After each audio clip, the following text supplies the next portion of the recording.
আর অনেক দিন হলো আমাদের বাড়িতে কারোর শরীর ভালো নেই, কিন্তু কি করব, সেভাবেই নিয়েই চলতে হবে।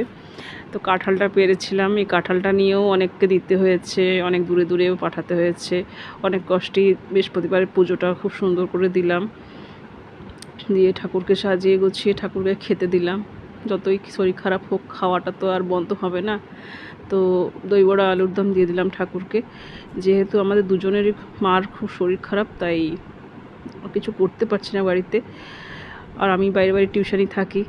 এই যে ছেলের প্রজেক্ট বানালাম এর মধ্যে, তারপরে মার এত শরীর খারাপ নিয়েও মা এই যে দুপুরবেলায় করেছিল মাছের মাথা দিয়ে পুঁই শাকের চচ্চড়ি, মাছের মাথার চিংড়ি মাছের মাথার বড়া, আর এটা সীমা বৌদি দিয়েছিল। তার মধ্যে এটা সীমা বৌদি দিয়েছিল চিকেন আর ঝিঙ্গে পোস্ত। আর সন্ধ্যেবেলা ঠাকুরকে একটু দিয়ে দিলাম। এই বাচ্চাটা এনেছে এইটা কেকটা এনেছে বাচ্চাটা। তো যেহেতু আমাদের বাড়িতে এখন সবার শরীর খারাপ, কিছুতেই কিছু ভাল লাগছে না, এখন আমরা প্রায় কিনেই খাই খাবার, ঘরে সেরকম একটা করতে পারি না, কারণ আমারও টিউশনি থাকে বাইরে, আমাকেও বাইরে যেতে হয় টিউশনি করতে। আর আমি একমাত্র আমাদের ঘরে এখনও পর্যন্ত সুস্থ মানুষ, জানি না আমিও হয়তো জ্বরে পড়বো এরপরে। তাই সন্ধেবেলায় এইসব কিছু ঠাকুরকে ঠিয়ে নিলাম। পেট তো আর শুনবে না কোনো কথা।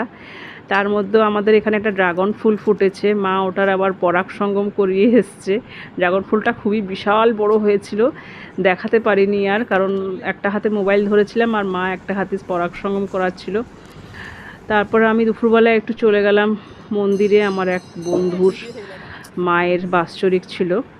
তো যেদিন মারা গেছিলো সেদিন তো যেতে পারিনি, আর কাজেও যেতে পারিনি। এই বাৎসরিকেও খুব বারবার করে বলেছিল, তাই বাধ্য হয়েই চলে যেতে হলো। আমাদের এই মন্দিরটা খুব জাগ্রত ঠাকুর, এই মাকে যা চাওয়া যায় মা হাত খুলে দেন।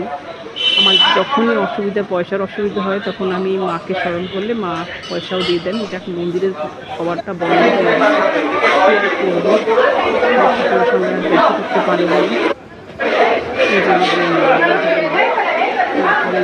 খাওয়া হয়েছিল, একটা নিয়েছিলাম, খেয়েও আসেনি।